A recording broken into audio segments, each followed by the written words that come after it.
Eh bien salut tout le monde, c'est AZK, bienvenue pour ce DeFi Actu du 6 décembre 2023, j'espère que vous allez bien. J'en profite avant de commencer la vidéo, il y a bientôt 1000 abonnés sur la chaîne, donc n'hésitez pas à vous abonner si ce n'est pas déjà fait, ça me ferait énormément plaisir de les atteindre avant cette fin d'année. On y est presque.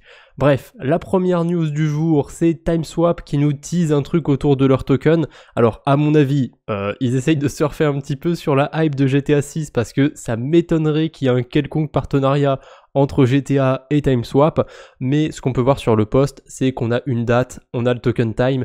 À mon avis, c'est la date à laquelle va être lancé le token. Alors, c'est pas vraiment une date, c'est plutôt une fourchette, on a un trimestre en fait, c'est le premier trimestre 2024, a priori ça devrait arriver bientôt, le token de TimeSwap, ça commence à faire quelques temps que le pré-farming a commencé, c'est pas la première fois que j'en parle, donc hâte de voir quand est-ce que ça va être délivré, surtout que du côté du portefeuille de la chaîne YouTube, j'ai été en farmer un peu, donc on verra si c'était une perte de temps, si j'aurai une bonne surprise de ce côté-là.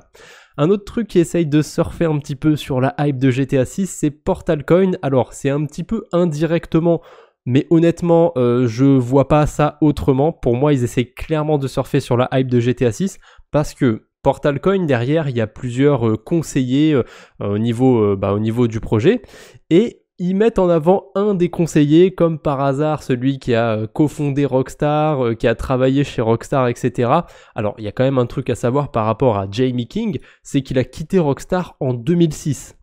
Donc, j'ai vu dans les commentaires de ce post, de ce thread même, qu'il y avait pas mal de gens qui tissaient des liens entre Portalcoin et GTA 6. C'est vraiment les gens qui ont fait zéro recherche. Si on va juste chercher son nom sur internet, on voit qu'il travaille plus du tout pour Rockstar. Donc il y a aucune chance que Portalcoin soit implémenté dans GTA 6. Je sais qu'il y a eu des rumeurs de GTA 6 qui pourrait implémenter des cryptos, des NFT, etc. Je les vois pas du tout faire un partenariat avec Portalcoin personnellement. Après, j'en sais rien, peut-être qu'ils connaissent quelqu'un d'autre qui travaille vraiment chez GTA 6, etc. Mais ça m'a l'air d'être vraiment pour surfer un petit peu sur la hype et personnellement, j'aime pas du tout ça. Après, peut-être que je me plante totalement, que je vais droit dans le mur et que ce sera le meilleur projet de tous les temps sur le gaming, sur le Web3, mais ça me paraît un peu trop beau pour être vrai. Donc, j'avais envie de remettre un petit peu les pendules à l'heure par rapport à ça. C'est pas parce que un projet vous annonce un gros partenariat, etc. que c'est si incroyable que ça. Il faut quand même aller faire les recherches, surtout quand ils balancent des blasts comme ça, voir un petit peu s'ils essayent pas de surfer sur des tendances. On a les frais sur Bitcoin qui commencent à piquer un petit peu. Alors, il y a pas longtemps, on a eu des pics bien plus élevés que ça, genre des pics avec des transactions à 50 balles minimum, etc. Là, on est plutôt autour de 10 $, mais ça commence à être 10 $ quasiment toute la journée. Donc, ça commence à être un petit peu cher de passer une transaction sur Bitcoin. Pas étonnant quand on a de l'euphorie sur le marché. Je pense même que ça peut aller bien plus haut que ça et que ça va aller bien plus haut que ça, malheureusement. Enfin, malheureusement et heureusement, parce que pour les mineurs, justement, c'est plutôt une bonne chose. Ils auront plus de frais de transaction, ils auront plus de revenus. Donc, c'est tout bénef pour eux. Mais bon, je me demande de ce que ça va donner un petit peu cette hype des ordinals, ça a pas l'air de s'essouffler, donc au début je voyais vraiment ça comme une hype un petit peu, mais ça a l'air d'être toujours là, donc c'est assez intéressant de ce côté-là. Voilà, il y en a qui disent que les NFT c'est un petit peu mort, mais a priori ça a l'air d'avoir trouvé quand même une seconde vie, on va dire, du côté de Bitcoin, même si c'est pas mort du côté d'Ethereum, honnêtement, j'ai l'impression que ça redémarre un peu, que ça revient un petit peu. Bref, ça, c'est que mon avis, bien évidemment. On a un stablecoin qui a été listé sur Binance, et là, vous voyez un petit peu ce qui s'est passé. La courbe n'est pas du tout stable, ce qui est étonnant pour un stablecoin. En fait, il y a des gens qui se sont amusés à acheter beaucoup de stablecoins à euros, qui l'ont fait pumper. Alors, est-ce qu'ils savaient que c'était un stablecoin ou pas? J'en sais rien, mais ça, c'est typique d'un bull run, ce genre de truc, un stablecoin qui est listé et qui va à 3 $, c'était assez marrant.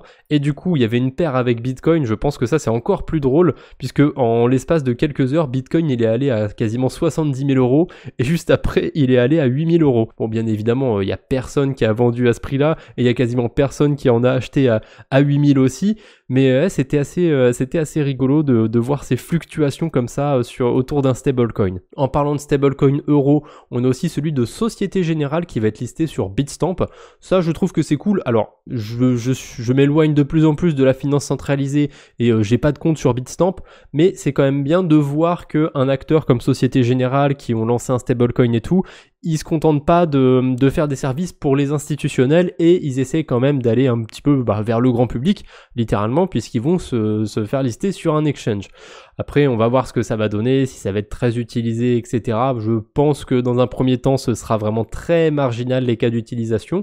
Mais à mon avis, ça va pas être les derniers à proposer ce genre de produit. J'ai hâte de voir ce qu'on va nous proposer sur 2024 et sur les prochaines années. On a ZK Sync qui nous poste une petite news qui est assez intéressante. Alors, c'est un peu technique, donc on va rester vraiment en surface. ZK Sync, en gros, ils ont développé une sorte de kit qui permet de lancer des Layer 2. Alors, c'est pas non plus aussi facile que ça, hein, c'est pas n'importe qui va pouvoir le faire, mais ils ont une sorte d'outil qui permet de faire ça s'appelle ZK Stack, c'est pas les seuls. Optimism, ils ont le OP Stack. Base, par exemple, ça s'est lancé grâce à ce OP Stack. Je crois qu'il y a d'autres blockchains aussi. Zora, il me semble aussi, qui sont sur le OP Stack. Et c'est sûrement pas les seuls. Et ZK Sync, du coup, ils travaillaient sur leur solution aussi pour que d'autres projets lancent leur Layer 2. Et ça y est, a priori, maintenant, voilà, des entreprises, des développeurs vont pouvoir lancer des projets avec ce ZK Stack. Hâte de voir s'il y a des projets justement des nouveaux Layer 2 qui vont se lancer. En tout cas, c'est vraiment la course des Layer 2. On attend aussi les solutions d'Arbitrum et de Polygon. Il me semble que Polygon, c'est pas encore au point, on va dire. En tout cas, si j'ai des news par rapport à ça, on en parlera. Mais voilà, ça avance du côté de ZK Sync. Alors bien évidemment, aucune news autour d'airdrop ou quoi que ce soit, mais niveau technologie, il continue d'avancer et ça, c'est bien, c'est le principal. Parce qu'on est là pour la tech. On a une nouvelle proposition qui a été soumise sur la gouvernance de Connext. Donc Connext, pour ceux qui connaissent pas du tout, c'est un bridge. Et à l'époque, ce bridge, il était disponible sur plein d'écosystèmes. Je me souviens, je l'avais déjà utilisé pour aller sur Fuse. Et quand ils ont lancé leur V2, ils ont coupé l'accès à plein de petites blockchains et ils ont gardé que l'essentiel, on va dire, sauf que ça fait déjà un petit moment et ça fait longtemps qu'il n'y a pas eu de nouveautés sur leur bridge, qu'ils n'ont pas ajouté de nouveaux écosystèmes, etc. En plus, il y a plein de Layer 2 qui se sont construits et ils ont une section Layer 2, sauf qu'il n'y a que Optimism et Arbitrum dedans. Et là, justement, il y a une proposition pour implémenter Base. Alors, je sais que Connext, ils ont été occupés sur autre chose, à travailler notamment sur le standard XERC20, mais c'est dommage que le bridge, il n'y ait pas spécialement eu de nouveautés dessus. J'espère qu'ils vont implémenter de nouvelles blockchains, de nouveaux Layer 2, parce que voilà, ils prennent un petit peu de retard par rapport à la concurrence. Et Connext récemment, leur token s'est très bien apprécié. Le token, je sais, j'ai pas été voir où il en est en ce moment, mais ça m'étonnerait pas qu'il soit encore au-dessus du prix de son listing au moment de l'airdrop. Il était revenu au-dessus des, je crois que son listing c'était vers 10-15 centimes. Il y a pas longtemps, il est revenu au-dessus de ces prix-là. Il était pourtant bien descendu, hein. Il me semble qu'il est descendu à un truc comme 3 centimes, donc il a très bien performé récemment. Est-ce que c'est du pump and dump? Est-ce que c'est des gens qui ont des insights, qui savent qu'il va y avoir des grosses news de ce côté-là? J'en sais rien. En tout cas, il continue de build et c'est un projet qui est un peu incontournable hein, si vous allez sur Gnosis, quoique maintenant il commence à y avoir d'autres options pour aller sur Gnosis, mais c'est vrai que c'était un des bridges incontournables limite pour aller sur cet écosystème. On a Matcha, je vous avais dit qu'ils avaient teasé un petit truc, moi j'avais espéré que ce soit un airdrop. Finalement, ça n'a rien à voir, c'est pas du tout un airdrop qu'ils vont lancer. Bon, ça m'aurait étonné parce que techniquement, sur l'écosystème de Matcha, ils ont déjà un token, donc ça aurait fait un peu doublon. Du coup, ce qu'ils lancent, en fait, c'est tout simplement la possibilité de faire du cross-chain. Donc, ils vont implémenter, ils implémentent, parce que c'est déjà live, ils implémentent Socket pour faire ça.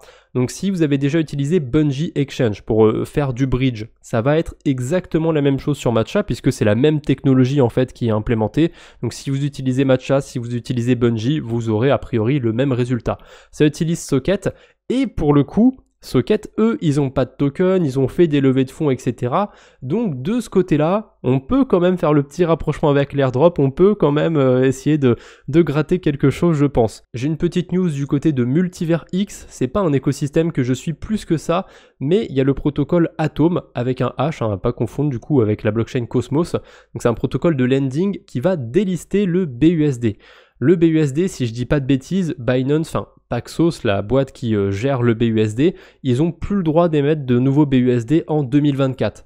Donc en fait, ils sont clairement en train d'arrêter le BUSD, ça c'est pas nouveau, je pense que vous avez suivi tout ça. Et du coup, Binance a commencé à annoncer que le BUSD allait être délisté de l'exchange, etc. Il commence à être délisté par-ci par-là. Là, on le voit aussi du côté d'Atom. Et je prends cette news pour rebondir un petit peu là-dessus. À votre avis, est-ce que le BUSD va dépeg ou pas? Il y a des chances, honnêtement, si techniquement il peut plus être backé correctement, il y a des chances qu'il dépeg. En tout cas, il y aura toujours un minimum de collatéral derrière, je pense, parce qu'ils n'ont plus le droit de créer de nouveaux BUSD, mais techniquement, ils peuvent garder les BUSD qui sont déjà émis. Il me semble que c'est dit comme ça, hein, qu'ils n'ont plus le droit d'en créer de nouveaux. Donc je sais pas trop ce qui va en advenir. Je sais qu'on peut encore en emprunter sur certains protocoles. Donc est-ce qu'il y a des stratégies à faire, des gens qui shortent le BUSD? Je pense qu'il y en a qui le font. Après, est-ce que ça va être intéressant? J'en sais rien, mais c'est vrai que c'est un move qui peut être intéressant sur cette fin d'année parce que ça arrive bientôt 2024 et a priori ça commence à être délisté de partout, donc c'est pas du tout un conseil en investissement et moi je vais pas le faire sur mes portefeuilles, mais c'est vrai que c'est quelque chose que je vais suivre. Je suis assez curieux de voir s'il va dépeg ou pas, parce que le BUSD il est sur pas mal d'écosystèmes mine de rien. On va le retrouver sur Zcash par exemple, il y a pas mal de pools avec le BUSD, donc j'ai hâte de voir si ça va avoir des effets un petit peu sur la DeFi, sur certains protocoles. Est-ce qu'il va dépeg, est-ce qu'il va pas dépeg? On va suivre tout ça, bien évidemment. Une dernière petite news, c'est Bifi Finance qui partageait un vault qui était assez intéressant. C'était l'USDC bridgé par Layer 0 sur la blockchain Phantom. Et Bifi Finance, pour ceux qui ne savent pas, c'est un protocole qui vient par-dessus d'autres protocoles. Alors, la pool qu'ils mettent en avant, à mon avis, c'est parce que la TVL est ridicule, hein. Il y a $6 de TVL, donc $6 de déposé sur Bifi. Alors, ça veut pas dire que sur le protocole qui est utilisé, il y a $6, hein. Ça, c'est l'argent qui est sur Bifi, et ça utilise Stargate. Donc ne vous en faites pas, il y a plus que $6 sur Stargate, c'est juste que les gens n'ont pas été déposés sur Bifi. Maintenant, je pense que ce vault était intéressant. Au début, je me suis dit, non, si le rendement il est aussi élevé, c'est parce qu'il n'y a pas de liquidité sur Bifi. Et en fait, quand on va sur Stargate, eh ben, le vault, il est vraiment élevé, le rendement est vraiment élevé. Alors, je sais pas trop ce qui s'est passé, ça a déjà descendu 2% depuis que j'ai commencé cette vidéo, mais est-ce qu'ils ont rajouté d'un coup des incentives? J'en sais rien. A priori, on est payé en token Stargate. Donc, si vous avez des USDC qui traînent sur Phantom, ça peut être intéressant de soit aller les déposer sur Stargate pour aller farmer les STG, ou soit vous n'aimez pas le token de Stargate et vous allez les déposer sur Bifi éventuellement. Voilà, alors je vous rassure, hein, il n'y a pas que $6 sur tout Bifi Finance, hein, il y a des millions de dollars aussi, le protocole existe depuis un moment, je fais pas non plus sa pub, mais oui, c'est clair que déposer de l'argent sur un protocole où il y a écrit $6, ça fait un petit peu bizarre, mais voilà, il y a un peu plus de TVL que ça quand même sur le protocole.